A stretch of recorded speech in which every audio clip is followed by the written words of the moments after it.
पुण्यातील भाजपच्या उमेदवार पूजा मोरेंवर अर्ज मागे घेण्याची नामुष्की। मी सोशल मीडियाचा बळी ठरले, अर्ज मागे घेतल्यानं पूजा मोरेंना अश्रू अनावर।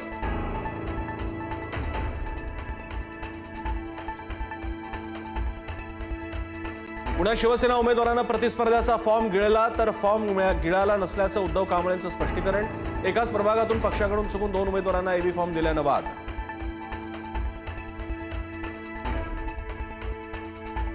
नागपूर भाजपमध्ये उमेदवारीवरून पदाधिकाऱ्यांच्या कुटुंबातच कलह। विनायक डेहनकरांनी बंडखोरी केल्यानं पत्नीनं घर सोडत माहेर गाठलं। माजी महापौर अर्चना डेहनकर पतीविरोधात प्रचार करणार।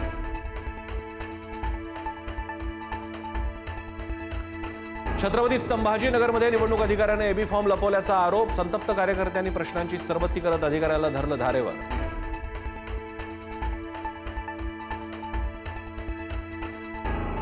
मुंबईत भाजपच्या इच्छुकानं बनावट एबी फॉर्म जोडल्यानं संभ्रम। निवडणूक आयोगाकडून भाजप उमेदवार म्हणून शिल्पा कळुसकर यांचा अर्ज वैध। भाजपच्या निवडणूक अधिकाऱ्यांकडे तक्रार। बंडखोरांना शांत करण्यासाठी स्वतः मुख्यमंत्री मैदानात। राज्यातील प्रमुख शहरातील बंडखोरांशी मुख्यमंत्री देवेंद्र फडणवीसांकडून संपर्क।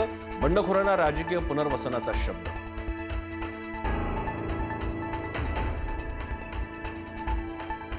महापालिका निवडणूक हंगामातील भाजप नेते आशिष शेलारांची पहिलीच मुलाखत पुढारी न्यूजवर। ठाकरे बंधूंवर हल्लाबोल। ठाकरे बंधूंच्या युतीचा मुंबईत परिणाम नाही। मामूंच्या लांगुल चालनाच्या राजकारणाला मराठी माणूस उत्तर देईल, शेलार बरसले।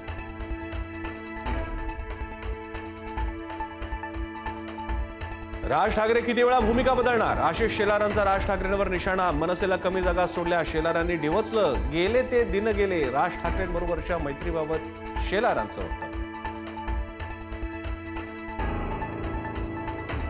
हिंदुत्व हा अजेंडा, मराठी महापौर हा निर्णय। आशिष शेलारांचं पुढारी न्यूजच्या मुलाखतीत वक्तव्य। महायुतीचाच महापौर होईल सांगत शेलारांकडून भाजपच्या महापौर पदाबद्दल सस्पेन्स।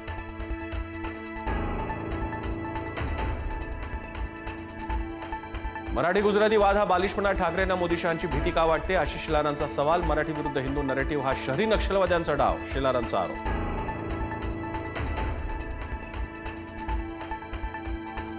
कुठल्याही आमिषाला बळी पडू नका, राज ठाकरेंचा उमेदवारांना कानमंत्र। पैसे दिले तरी बळी जाऊ नका, मुंबई वाचवायची आहे, मुंबईकरांना आवाहन।